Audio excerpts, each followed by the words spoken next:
Brought you by Meghdoot मधुशून्य। थक गए? हाँ, मुझे डायबिटीज है। ये लो मेघदूत मधुशून्य, एनर्जेटिक रखता है। अरे वाह। मेघदूत मधुशून्य खाओ, फिट एंड फाइन हेल्थ बनाओ। देखिए, मैं किसी भी पार्टी का चवन्निया मेंबर नहीं हूँ। नंबर एक, मैं ना गणित ज्योतिषी हूँ ना फलित ज्योतिषी हूँ कि यह बता दूँ कि अगला कौन लड़ेगा। सबसे बड़ी बात है कि हम लोग खुश नसीब हैं कि बनारस में देवताओं के देवता भोलेनाथ और नेताओं के नेता नरेंद्र भाई दामोदर दास मोदी रहते हैं। मोदी के नैया या नहीं पार लगाना, बनारस की जनता उसको पार लगानी है। मोदी उदी को पार नहीं, मोदी तो एक सांसद मात्र हैं। बनारस पार लगाएगा। बनारसियों का मन समझने का प्रयास करिए कि बनारसी हैं क्या, और बनारस जो तय कर लेता वही होता, वो देश में होता है। लेकिन हमें जहाँ तक लगता है राहुल गांधी की पॉपुलैरिटी से, पदयात्रा करने से, कि राहुल गांधी को आना चाहिए और थोड़ा हम लोग भी आनंद लें। 24 घंटा प्रधानमंत्री जी नवरात्र व्रत रहते हैं, नींबू पानी पी के प्रचार करते हैं। वो अमृत को प्राप्त कर गए हैं। प्रधानमंत्री पद से जो उन्होंने काम किया है उससे ऊपर का काम हुआ है। पूरे देश में जो माहौल है वो कारपोरेट के हिसाब से है। अभी अडानी के प्रकरण एक घटना घटी, पूरे दुनिया के स्तर पर वो उजागर हुई, लेकिन मीडिया में कहीं वो चीज़ नहीं आ रही है, बल्कि छोटे छोटे पॉकेट्स की घटनाएं खूब तेज़ी से दिखाई जा रही हैं।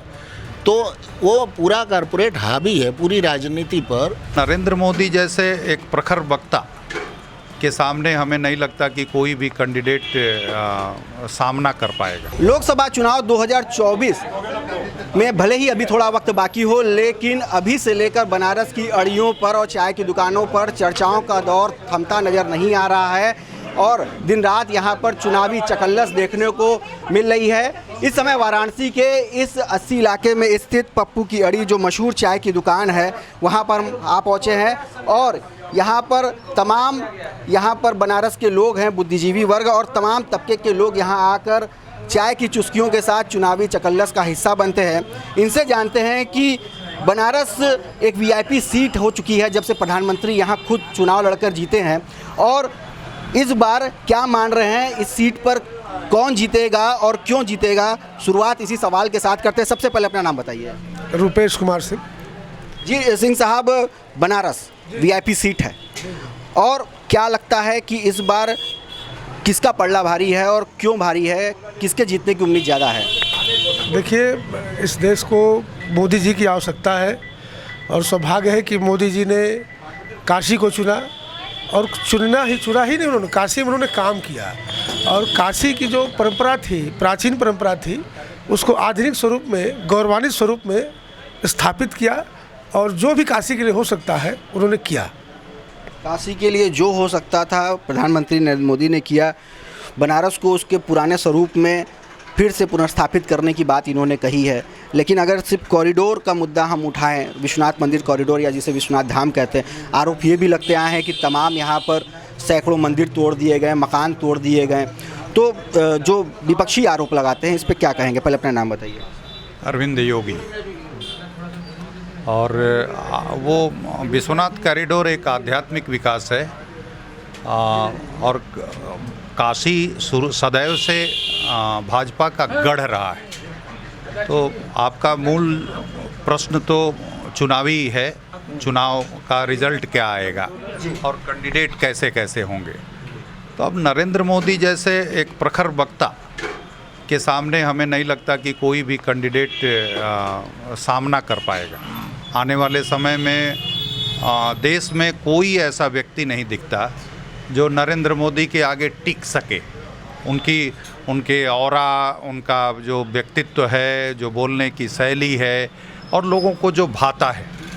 तो मुख्य भाने की भी बात है। रहा विकास की बात, तो विश्वनाथ कॉरिडोर एक बड़ा काम हुआ, थोड़ा स्पेसियस हुआ, हम लोगों को जाने में अब अच्छा तो लगता है, लेकिन जो पुरानी परंपरा और भक्ति की परंपरा थी उसमें थोड़ा सा बदलाव नज़र आता है। लोग जैसे साधारणतया पानी डाल के और जल ग्रहण करते, तो थोड़ा इकोनॉमिकली, जैसे देश हर व्यक्ति इकोनॉमी के पीछे भाग रहा है, उसका असर वहाँ भी दिखा। ज़रूरी भी है वो, क्योंकि इकोनॉमी तो रीढ़ हो गया है पूरे विकास का मानक है। रहा पैसा आने की बात तो प्रवक्ता महोदय 36,000 या 37,000 करोड़, 37-37 हज़ार करोड़ बहुत बड़ा अमाउंट होता है एक छोटे शहर के लिए। आपने जो बताया कि प्रधानमंत्री नरेंद्र मोदी के आगे कोई टिक नहीं सकता है, तो सबसे बड़ा सवाल गुरुजी ये है कि जो वन मैन आर्मी का शो है, प्रधानमंत्री ही क्या नैया पार लगाएंगे इस पूरे 2 कार्यकाल के दौरान? कोई ऐसा नेता नहीं चेहरा बना जो, अगर प्रधानमंत्री नहीं यहाँ से चुनाव लड़ते हैं या भाजपा की जो बागडोर है, कोई और क्या नहीं संभाल सकता है? सिर्फ और सिर्फ प्रधानमंत्री के ही चेहरे पर क्यों चुनाव बार बार लड़ा जाता है? क्यों सिर्फ उन्हीं को सामने रखा जाता है? पहले अपना पूरा परिचय दीजिए। अशोक पांडे भाजपा प्रवक्ता हैं। सबसे बड़ी बात है कि हम लोग खुश नसीब हैं कि बनारस में देवताओं के देवता भोलेनाथ और नेताओं के नेता नरेंद्र भाई दामोदर दास मोदी रहते हैं। ये हम लोग खुश नसीब हैं। दूसरी बात, नरेंद्र भाई दामोदर दास मोदी भारतीय जनता पार्टी के कार्यकर्ता है। भाजपा ने उनको चेहरा बनाया है, इसलिए आज नरेंद्र भाई दामोदर दास मोदी है। हम लोग खुश नसीब हैं कि अखिलेश की तरह हम लोग ट्वीट करके चीट करके राजनीति नहीं करते। हमारे यहाँ जब चुनाव होता है तो पीएम से लेकर सीएम तक भाजपा कार्यकर्ता के रूप में काम करता है। ये सबसे बड़ी बात है और दलों को इससे सीखना चाहिए। 24 घंटा प्रधानमंत्री काम करते हैं। 24 घंटा प्रधानमंत्री जी नवरात्र व्रत रहते हैं, नींबू पानी पी के प्रचार करते हैं। अच्छा, सवाल ये है कि यहाँ से क्यों कोई जीतेगा और कैसे जीत सकता है?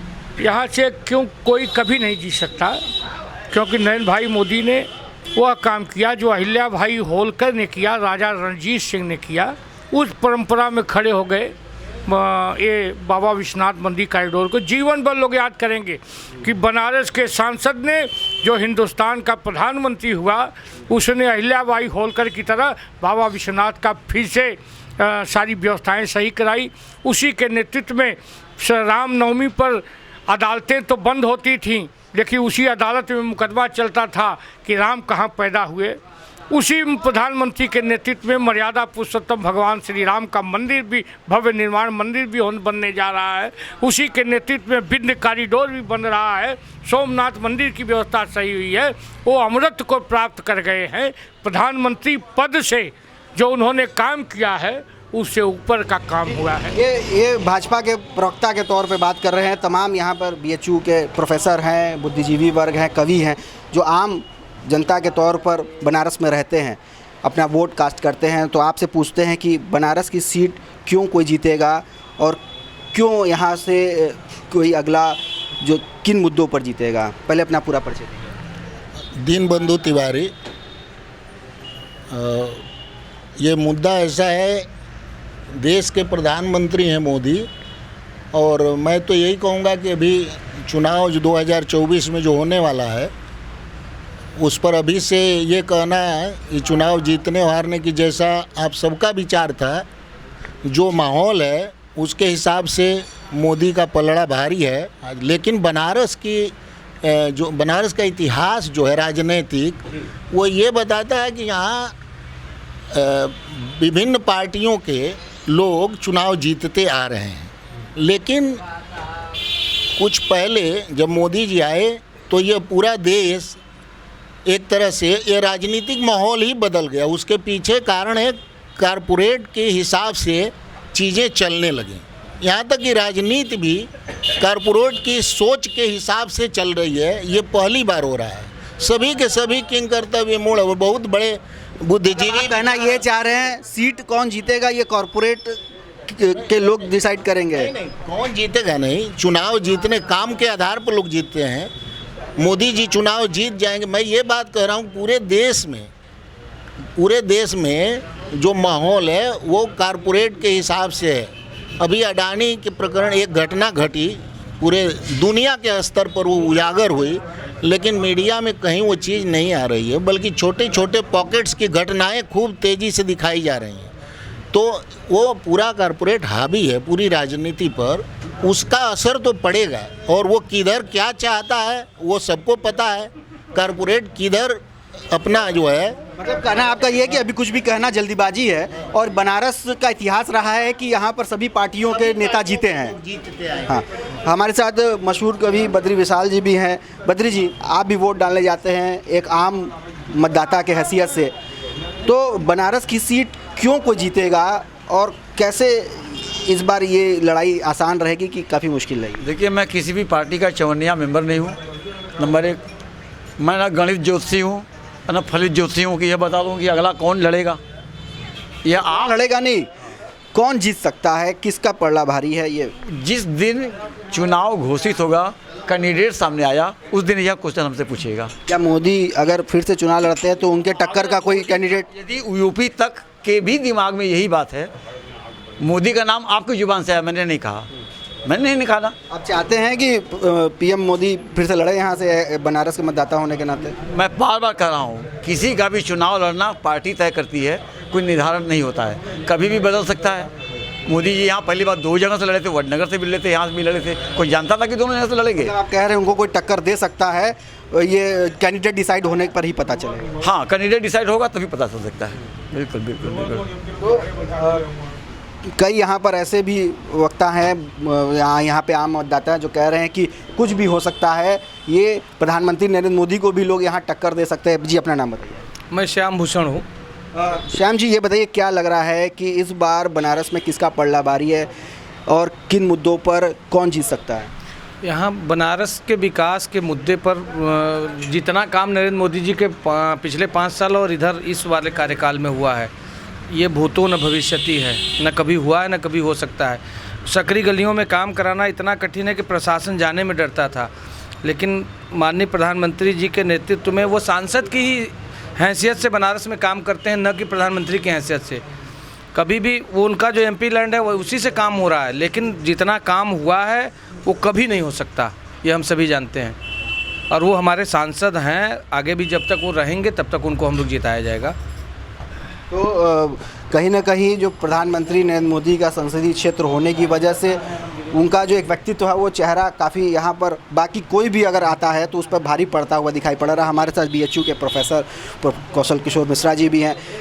गुरु जी, ये बताइए, आप पॉलिटिकल साइंस के विद्वान हैं, ज्ञाता हैं, क्या लग रहा है इस बार बनारस की जो लड़ाई होगी किस तरह की होगी, कौन जीत सकता है और कितना मुश्किल या कठिन ये आसान होगा? बनारस को देख रहे हैं आप, और प्रधानमंत्री नरेंद्र मोदी जी यहाँ के सांसद हैं, और बनारस में मोदी को छोड़ के दूसरा प्रत्याशी का जरा आप ही नाम बता दीजिए, कौन है और कौन पार्टी यहाँ बची है? मोदी जी के आने के पास बनारस में कोई राजनीतिक दल बचा भी है? ये मतलब बनारस की नैया मोदी ही पार लगाएंगे? मोदी की नैया या नहीं पार लगाना, बनारस की जनता उसको पार लगानी है। मोदी उदी को पार नहीं, मोदी तो एक सांसद मात्र हैं, बनारस पार लगाएगा। बनारसियों का मन समझने का प्रयास करिए कि बनारसी हैं क्या, और बनारस जो तय कर लेता है वही होता है, वो देश में होता है। बनारसी चाहता है कि पीएम खुद फिर से लड़े यहाँ चुनाव। क्यों लड़े, वो तो लड़ना ही है, लड़ेगा क्यों? तो लड़ना तय है। बनारस में जो भीड़ बढ़ी है, बनारस का जो आकर्षण बढ़ा है वैश्विक स्तर पर, बनारस का जो स्वरूप निखरा है, उसकी कल्पना बनारस के लोगों ने कभी की थी क्या? कभी नहीं की थी। जब की ही नहीं थी और बदलते बनारस, आकर्षित होते बनारस, संगठित बनारस, संस्कार और संस्कृति का वैश्विक स्तर पर प्रभाव वाला बनारस, ये कब आया? 2014 के बाद आया। तो बनारस तो एक ऐसा चुनाव का मॉडल है जिसको अगर यहाँ सर्वेक्षण कर लिया जाए तो इससे देश का नब्ज भी पता चल सकता है कि देश में चुनाव में क्या होगा। बनारस में मोदी का कोई विकल्प नहीं है। बनारस में मोदी के खिलाफ बनारस के स्तर पर कोई लड़ने वाला प्रत्याशी नहीं है।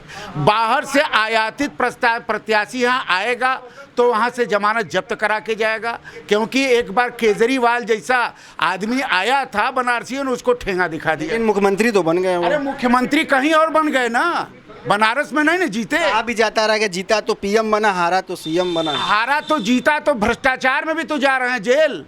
उनके जो मित्र केजरीवाल का मतलब क्या है? केजरीवाल का मतलब भ्रष्टाचार का सगुफा, झूठ का सबूखा, पाखंड और दंभ का सबूखा, और कोर्ट उनको जेल भेज रही है। देश की जनता ये देख रही है ना कि एक इंडिया अगेंस्ट करप्शन से निकलने वाली पार्टी इंडिया विद करप्शन के साथ आ गई, और सारे के सारे लोग जेल जा रहे हैं, आधा मंत्रिमंडल तो जेल में है।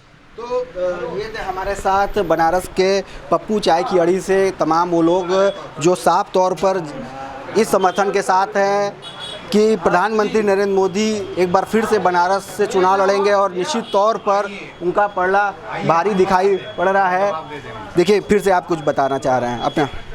नरेंद्र मोदी जी यहाँ के कैंडिडेट होंगे तो नो डाउट कोई टिकेगा नहीं, लेकिन हमें जहाँ तक लगता है राहुल गांधी की पॉपुलैरिटी से, पदयात्रा करने से, कि राहुल गांधी को आना चाहिए और थोड़ा हम लोग भी आनंद लें। सब यहाँ लगभग सब के सब भाजपाई हैं, मैं भी हूँ, तो थोड़ा सा एक पार्टी से नहीं ना जुड़े हैं, पार्टी से नहीं जुड़े हैं, मैं कार्यकर्ता नहीं, लेकिन मानसिकता वही है, आइडियोलॉजी लगभग वही है। और मैं थोड़ा सशंकित हूँ कि नरेंद्र मोदी, आफ्टर नरेंद्र मोदी क्या होगा बीजेपी का। जब हम कोई चेहरा, एक चेहरे पे पूरे देश में इलेक्शन लड़ते हैं, तो जहाँ बड़े बड़े राजनेता देश में अलग अलग लोकसभाओं से चुनाव लड़ते हैं, 2-2 सीटों पर नामांकन करते हैं, वहाँ आप ये कह रहे हैं कि प्रधानमंत्री के खिलाफ राहुल गांधी सीधे आके यहाँ लड़ाई पे कूद जाए। राहुल गांधी की पॉपुलैरिटी इधर बीच जो मैं देखता हूँ सोशल मीडिया से लेके और मीडिया तक, या जो डिस्कशन होता है हम लोगों में, उसमें बहुत बड़ी है। इसमें इसके लिए ना मोदी जी उसको इग्नोर कर सकते हैं, ना अमित शाह जी, और ना ही संगठन। मतलब आप चाहते, बनारस की जनता ये चाहती है कि प्रधानमंत्री के खिलाफ अगर कोई लड़े तो राहुल गांधी लड़ें, ताकि थोड़ा सा हम लोग भी आनंद लें। फायदा तो देखिए हम लोगों को वैसे भी नहीं है, वैसे भी नहीं। विकास अपने ही रास्ते पे चल रहा है, और इतना सब कुछ होने के बाद इतना पैसा नरेंद्र मोदी जी वहाँ से भेजे, और शहर में चलना दूभर है। हम लोग अभी तक जहाँ का ट्रैफिक सिस्टम संपूर्णता में अपने नहीं आया, लोगों को चलना इतना दूभर है कि अब वो जहाँ रोड पे चलना है लोगों को, वहाँ सब्जी मंडी बन गया है लगभग हर एक जगह। तो इसको सर्वांगीण विकास मैं नहीं मानता। हाँ, आध्यात्मिक विकास हुआ है, कुछ एक नैरेटिव का विकास हुआ है, हम लोग भी उसी के पार्ट हैं और हम लोग भी उसी पथ पे हैं। हाँ, तो ये थे हमारे साथ पप्पू चाय की अड़ी से चर्चा के बीच में। ज़्यादातर लोग ये चाहते हैं कि प्रधानमंत्री नरेंद्र मोदी फिर से बनारस से बतौर सांसद के तौर पर यहाँ से चुनाव लड़े, लोकसभा के चुनाव में यहाँ से खड़े हो। तो एक दिलचस्प यहाँ पर यह भी मांग उठी है कि राहुल गांधी उनके खिलाफ यहाँ से हुंकार बढ़े और यहाँ से प्रधानमंत्री नरेंद्र मोदी को चुनौती दें। रोशन जायसवाल, वाराणसी, यूपी तक।